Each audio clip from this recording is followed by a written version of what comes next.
7 News. Tonight, an undercover I-Team report into medical marijuana. California voters approved its use, remember, in 1996. It was meant for patients with serious illnesses like AIDS, cancer, or maybe glaucoma. But as you're about to see, that's not always how it works. ABC 7's Dan Noyes is here tonight with an exclusive I-Team investigation. And Dan, the question is how available medical pot is to people who aren't even sick. Well, exactly right. And here's how it's supposed to work, Dan. You know, to get medical marijuana, you need a doctor's note stating that you have a serious condition. One young doctor from Hollywood is making a very good living at it with patients up and down the coast.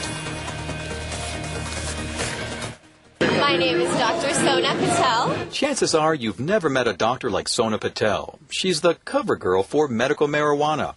We first interviewed her at a medical marijuana convention in Los Angeles. I've always believed in the medicinal effects of marijuana. 6 months ago, she started calling herself Doc 420. 420, the street slang for smoking marijuana. Well, that just kind of was like a bit of a fluke, and just kind of happened that that phone number was available and the website was available, so I became Doc 420.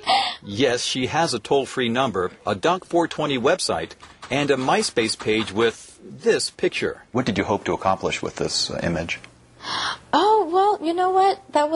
It was just something that a marketing team had come up with for me. Doc 420 says the high heels and hot pants have paid off, attracting many new patients.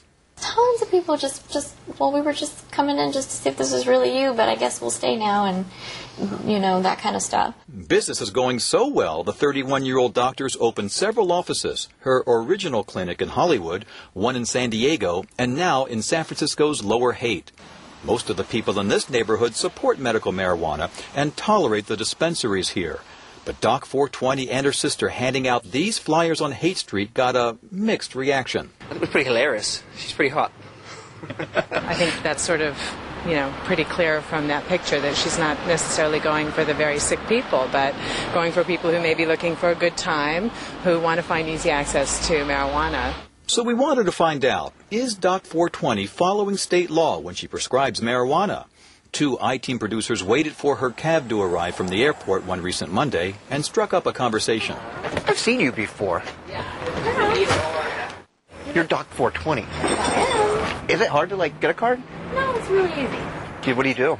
Well, I do an evaluation, which is free. Dr. Patel explained if they passed the evaluation, her recommendation would cost $100. That would allow them to buy pot from a dispensary. She could see our 2 producers right away. What if you don't have a condition?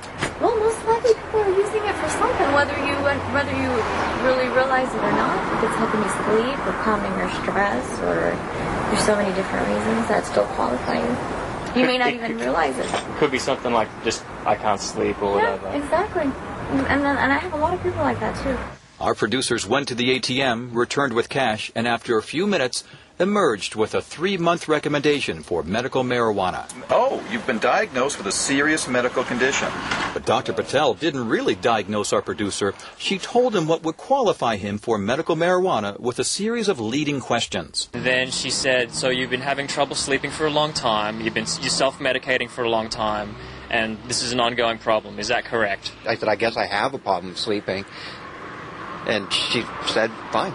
He says that you brought up sleep, that he didn't bring up sleep, that you brought up sleep. Uh-huh.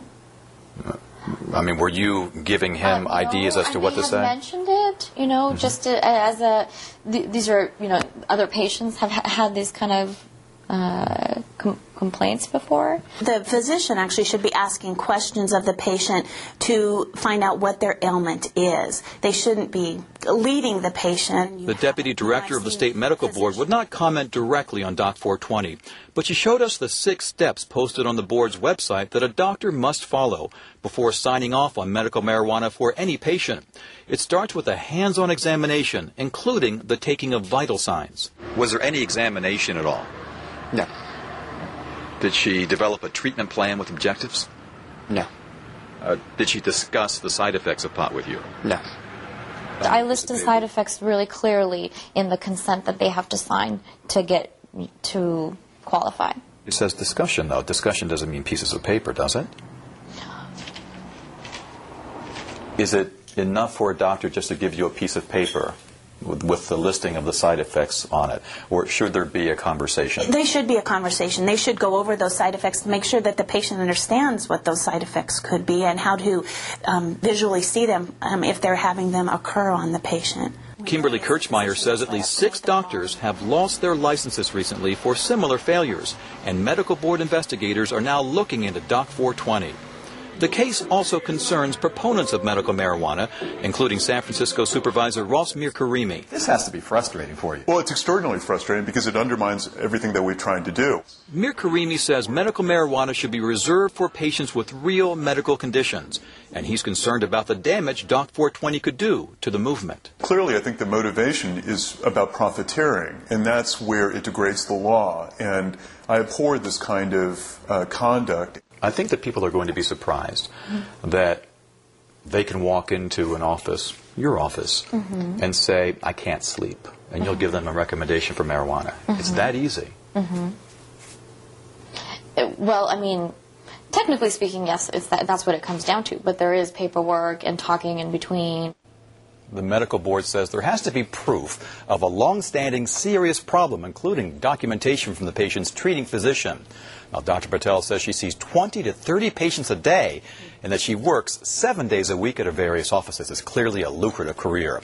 I have a new blog on Doc 420 at abc7news.com. I'll tell you how the expression 420 came about. Really an interesting local story. You can also send us a tip there or by calling 1-888-40-IT. And again, your producers had no documentation of any kind.